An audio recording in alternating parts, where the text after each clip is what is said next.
புலிக்கு புளியோதரை கொடுத்தேன்னு சொல்லி வடிவேல் ஒரு படத்தில் சொல்லிட்டு இருப்பாரு.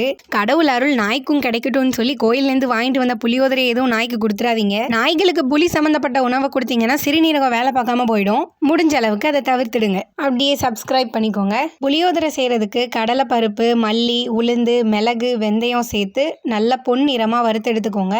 அப்புறம் காஞ்ச மிளகாய், கருவேப்பிலை ரெண்டத்தையும் சேர்த்து நல்லா வறுத்து எடுத்துக்கோங்க.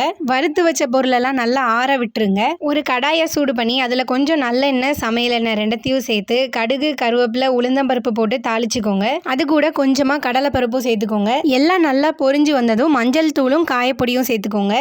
வறுத்து ஆற வச்ச பொருளை நல்லா திரிச்சு அதை இந்த எண்ணெயில் சேர்த்துருங்க.